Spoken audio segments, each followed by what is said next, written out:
ঠিক আছে আপোনালোক বহি লওক ধুনিয়া কৰি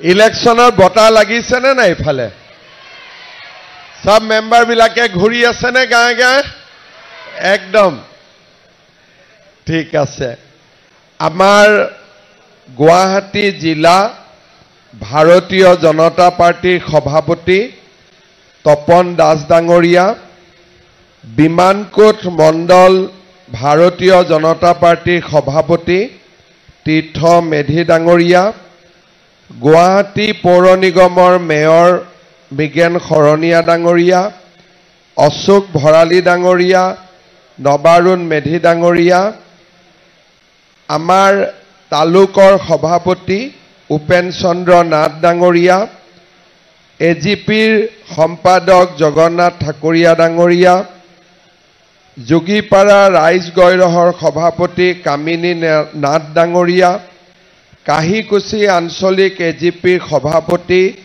প্ৰভাত নাথ ডাঙৰীয়া আমাৰ জিলা পৰিষদৰ প্ৰাৰ্থী গিৰিজা মেধি ডাঙৰীয়ানী আঞ্চলিক পঞ্চায়তৰ আমাৰ দলৰ প্ৰাৰ্থী গংগা চৌধুৰী ডাঙৰীয়া আৰু উপস্থিত জয়ন্ত ডেকাকে আদি কৰি উপস্থিত আইমাতৃসকল যুৱক যুৱতী বন্ধু বান্ধৱীসকল আৰু মোৰ সেৱাৰ থলী ৰাইজ অহা 7 তাৰিখে আমাৰ অসমত পঞ্চায়ত ইলেকশ্যনৰ দ্বিতীয় পৰ্যায় অনুষ্ঠিত হ'ব আমি আগতে পঞ্চায়তৰ ইলেকশ্যনত সদস্য পঞ্চায়তৰ সভাপতি আঞ্চলিক পঞ্চায়তৰ সদস্য আৰু জিলা পৰিষদৰ সদস্য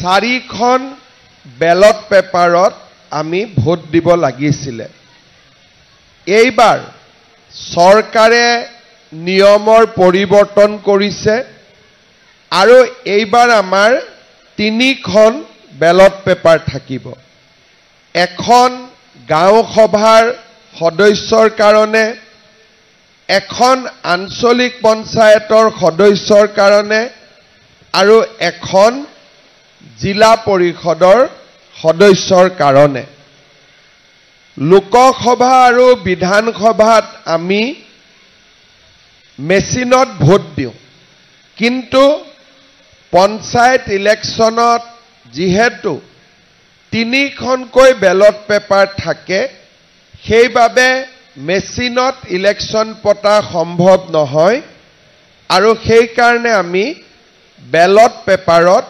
পঞ্চায়ত ইলেকশ্যন অনুষ্ঠিত কৰোঁ গাঁও পঞ্চায়তৰ সভাপতি আমাক লাগিব যিসকল গাঁও সভাৰ সদস্যা নিৰ্বাচিত হ'ব তেখেতসকলে পিছত বহি তেওঁলোকৰ মাজৰ পৰা এজন সভাপতি বা সভানেত্ৰী নিৰ্বাচন কৰিব এতিয়া আগতে নিৰ্বাচনত বিজেপিয়ে হওক কংগ্ৰেছে হওক এজিপিয়ে হওক গাঁও পঞ্চায়তৰ সদস্যটো প্ৰতীক চিহ্ন থাকে আঞ্চলিকতো প্ৰতীক চিহ্ন থাকে আৰু জিলা পৰিষদতো প্ৰতীক চিহ্ন থাকে এইবাৰ গাঁও পঞ্চায়তৰ সদস্য পদত প্ৰতীক চিহ্ন নাথাকে তাৰ মানে যিকোনো ব্যক্তিয়ে গাঁও পঞ্চায়তৰ সদস্য পদত নিৰ্বাচন খেলিব পাৰে কিন্তু আমি এটা কথা চাব লাগিব যে গাঁও পঞ্চায়তসমূহ কাম কাজৰ কাৰণে অতিকে প্ৰয়োজনীয় আৰু সেই কাৰণে গাঁও সভাৰ সদস্যাক ভোট দিওঁতেও আমি সাৱধান হ'ব লাগিব যাতে আমাৰ ভাল সদস্যা এগৰাকী বা সদস্য এগৰাকী ৰাইজে নিৰ্বাচন কৰিব পাৰে। গাঁও পঞ্চায়তৰ সদস্য পদত বিজেপি এজিপি উঠিছে আৰু কংগ্ৰেছৰ মানুহ উঠিছে আৰু আন কোনোবাও উঠিব পাৰে। বিজেপিৰো 2-3 জনো উঠিব পাৰে। মই আপোনালোকক অনুৰোধ কৰিম, আপোনালোকে যেন যাকেই ভোট নিদিয়ক কিয়, কিন্তু বিজেপিৰ জনকহে ভোট দিব। ঠিক আছে? যি আছে বিজেপিৰ ভিতৰতে ভোট দিব। গাঁও পঞ্চায়ততো আপোনালোকে কংগ্ৰেছক ভোট নিদিব, কাৰণ এটা বস্তাত এটাও যদি পচা আলু সোমাই যায় গোটেই বস্তাটোকে পচাই দিয়ে, হয়নে নহয়? সেইকাৰণে কংগ্ৰেছক কতো ভোট নিদিব। আমাৰ ভিতৰতে যিগৰাকী ভাল সেইগৰাকীক ভোট দিব। আমাৰ ঘৰৰ ভিতৰতে কামটো সমাধান হৈ যাব। বুজি পাইছেনে সকলোৱে? ঠিক আছে। আঞ্চলিক পঞ্চায়ত আৰু জিলা পৰিষদ, ইয়াতে আপোনালোকে পদুম ফুল দেখা পাব। জিলা পৰিষদতো পদুম থাকিব, আঞ্চলিকতো পদুম থাকিব।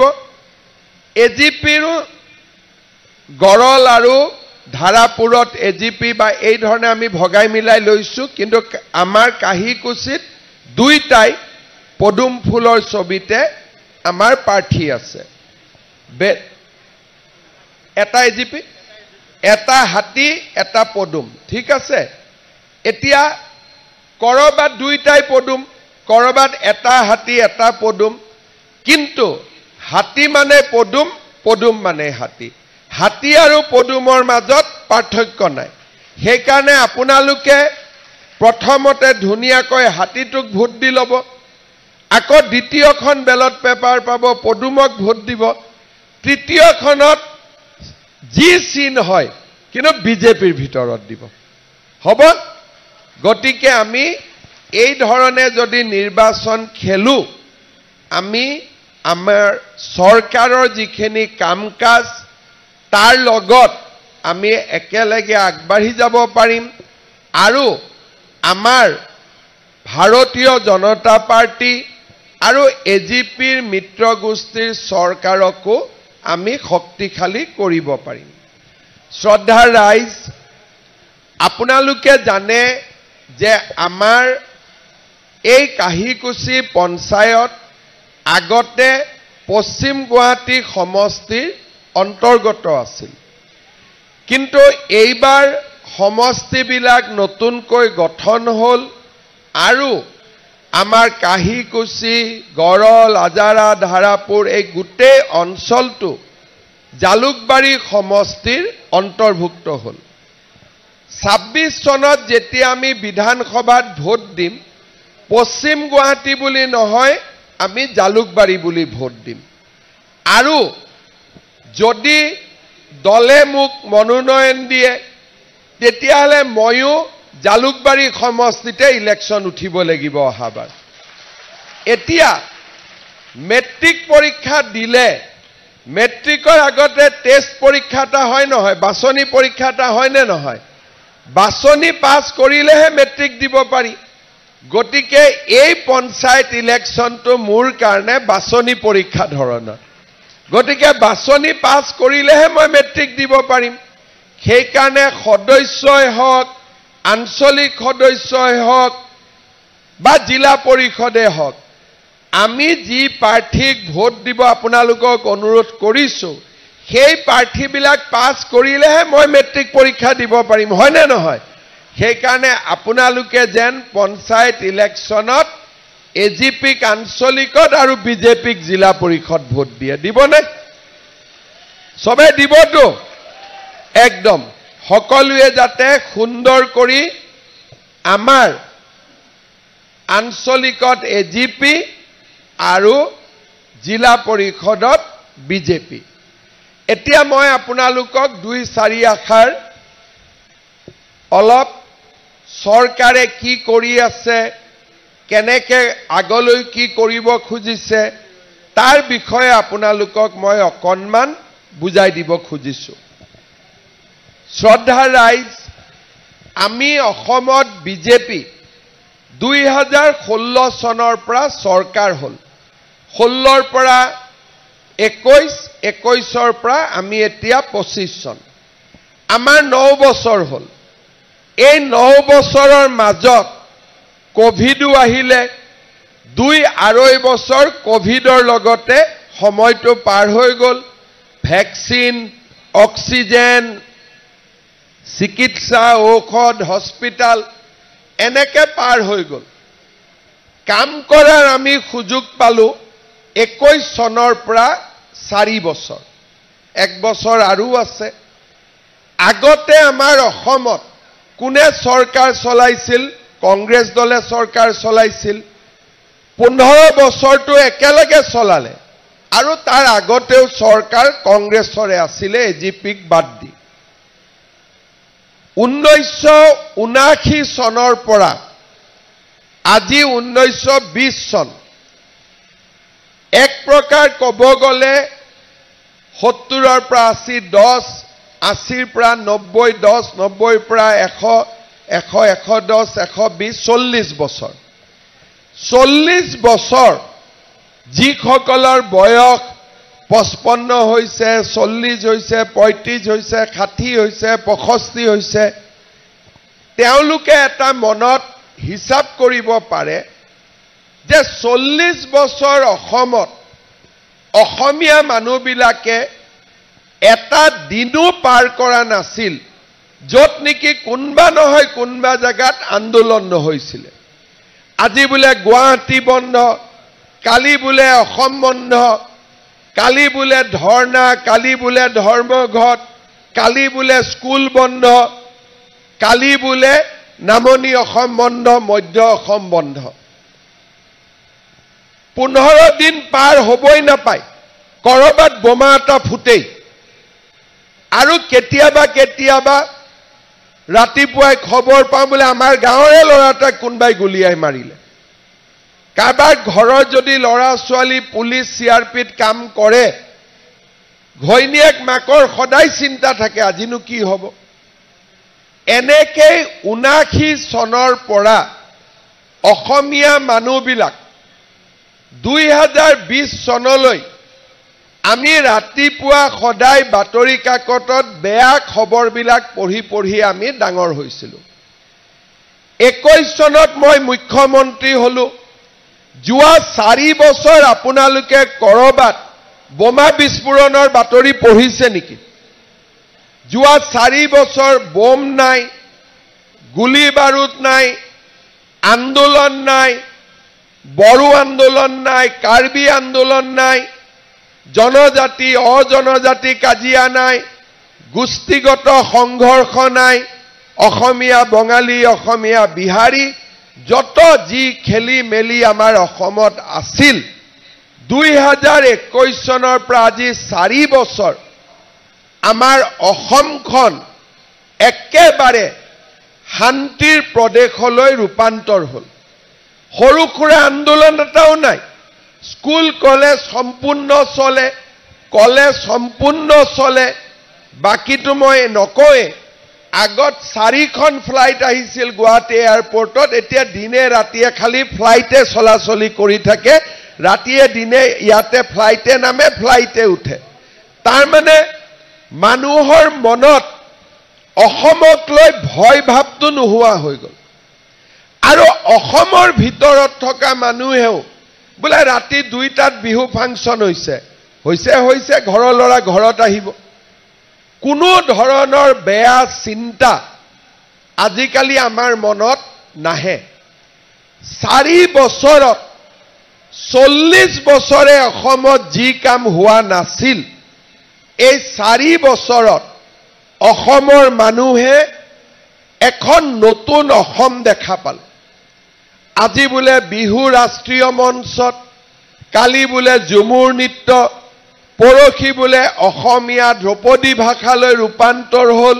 চৰাইদেউ মৈদাম ইউনেস্কো ৱৰ্ল্ড হেৰিটেজ হ'ল। বোলে আজি ৰাষ্ট্ৰপতি আহিছে, ৰাতি কাজিৰঙাত আছে। প্ৰধানমন্ত্ৰী আহিছে, ৰাতি কাজিৰঙাত আছে। ভূটানৰ ৰজা আছে, কাজিৰঙাত আছে।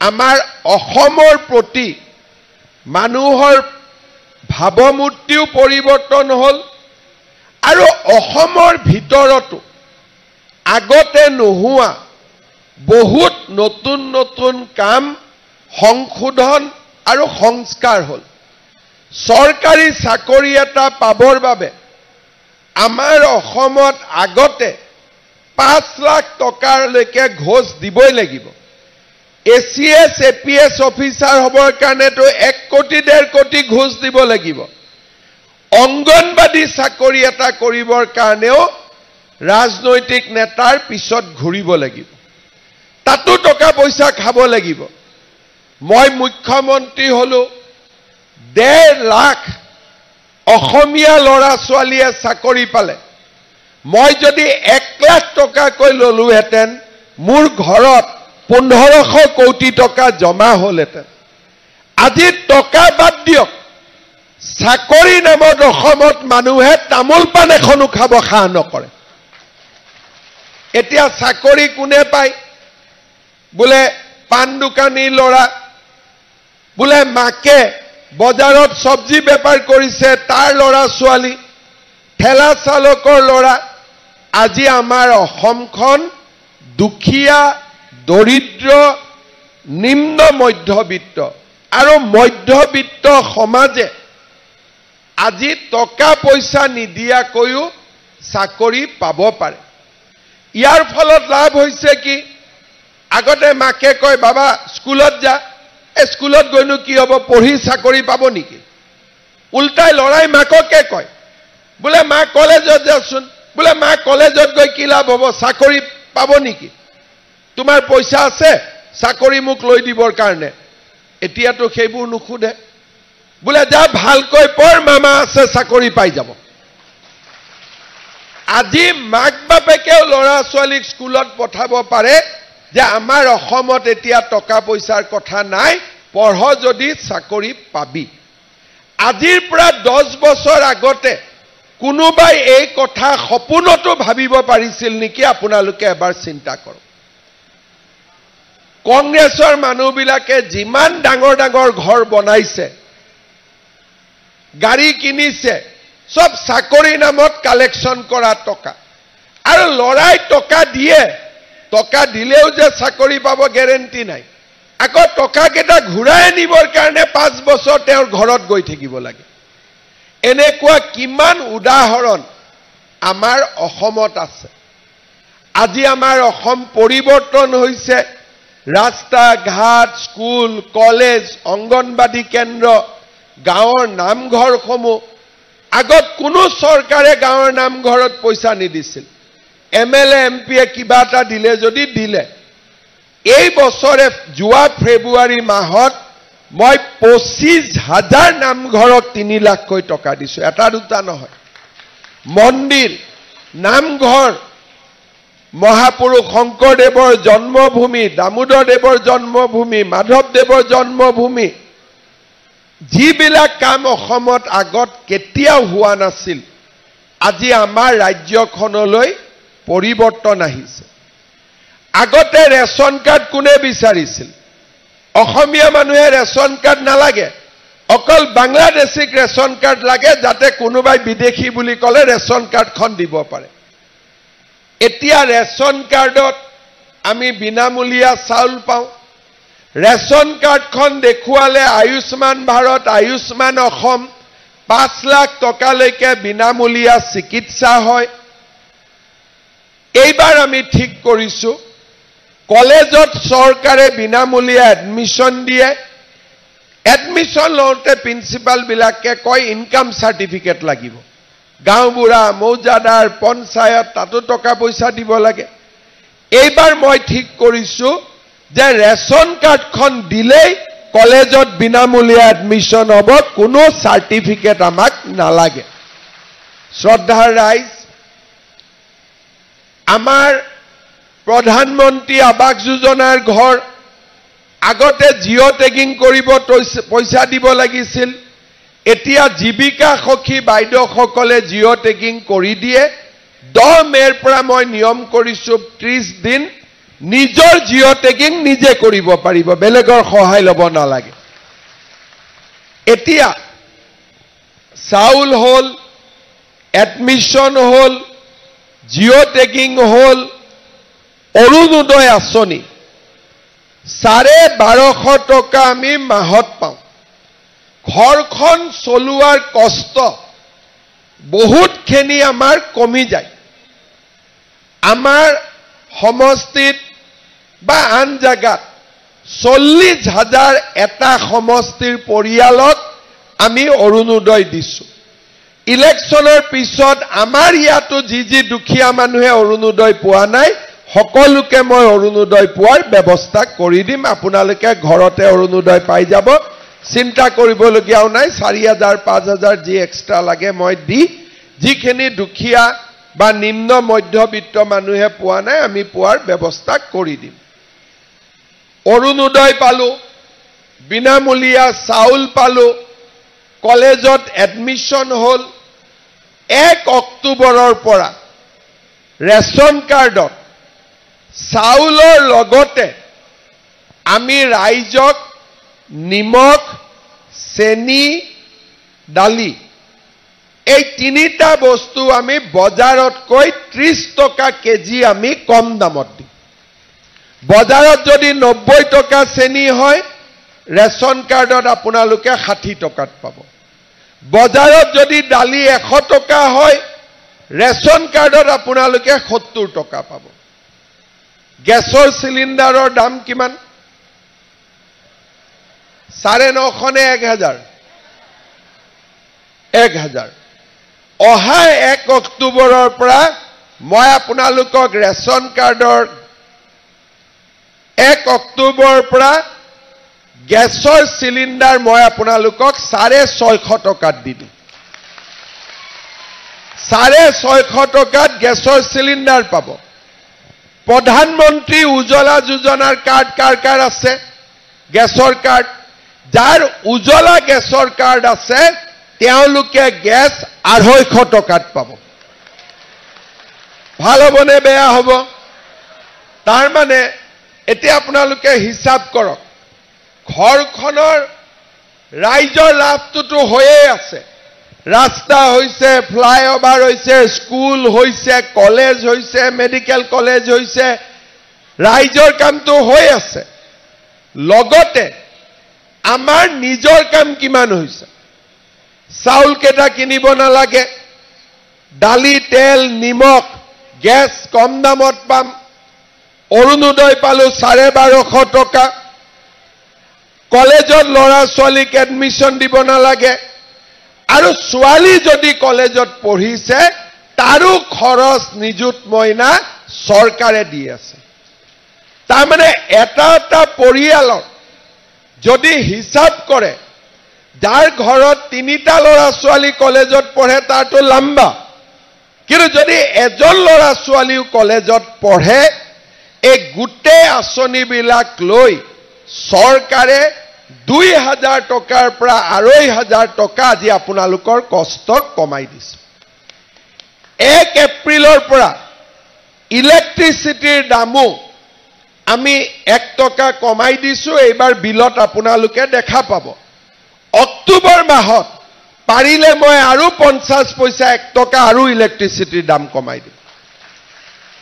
তাৰমানে আমাৰ অসমত দুখীয়া আৰু মধ্যবিত্ত এই মানুহখিনি যাতে কতো কষ্ট নাপায় তাৰ কাৰণে বিজেপি চৰকাৰে ব্যৱস্থা লৈছে।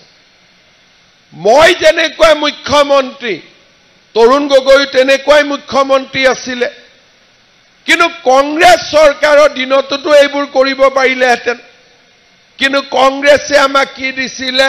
লুঙি, ধুতি, সূতা, আঁঠুৱা, কম্বল, হয় নে নহয়? লুঙিৰ জেগাত অৰুণোদয় দিব পাৰিলেহেঁতেন, ধুতিৰ জেগাত নিযুত মইনা দিব পাৰিলেহেঁতেন, কম্বলৰ জেগাত বিনামূলীয়া চাউল দিব পাৰিলেহেঁতেন, সূতাৰ জেগাত আমাক কলেজত এডমিশন দিব পাৰিলেহেঁতেন, কম্বলৰ জেগাত আমাক গেছৰ চিলিণ্ডাৰ দিব পাৰিলেহেঁতেন। কিন্তু তেওঁলোকেতো একো কৰা নাই। যেনেকে পূজাত পঞ্চমৃত দিয়ে তেনেকে আমাক 5টা অমৃত খোৱালে, লুঙি, ধুতি, সূতা, আঁঠুৱা, কম্বল, হয়নে? এই অমৃত কেইটাই খুৱালে আৰু আমাক একো নাই কতো একো ব্যৱস্থাই নকৰিলে এতিয়া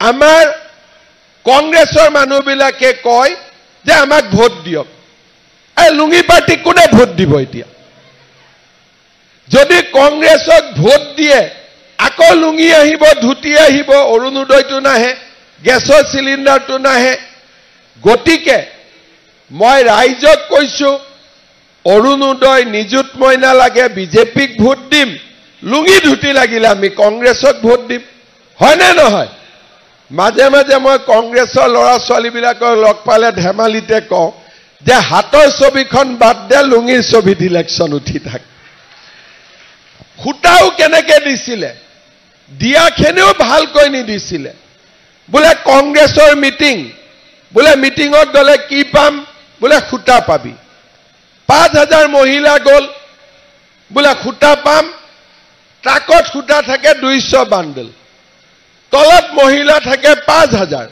200 বান্ডল খুটা ওপৰৰ পৰা দলিয়াই দিয়ে ক্ৰিকেট বলাৰ কেচ ধৰা দি সকলো মহিলাই তাত জাপ মাৰি পৰে হয়নে নহয় আপোনালোকৰ মনত আছে নে নাই সেই আছিলে কংগ্ৰেছৰ চৰকাৰ কোনো আঁচনি নাই অসমৰ উন্নতিৰ কথা নাই আজি অসমত প্ৰতিটো দিনেই নতুন নতুন উন্নতি উদ্যোগিক পৰিৱেশ সমাজখনক আজি আমি আগুৱাই লৈ যাব পাৰিছো অসমত শান্তি আহিলে বোমা গুলি নোহোৱা হ'ল আমি উদ্যোগিক সন্মিলন পাতিলো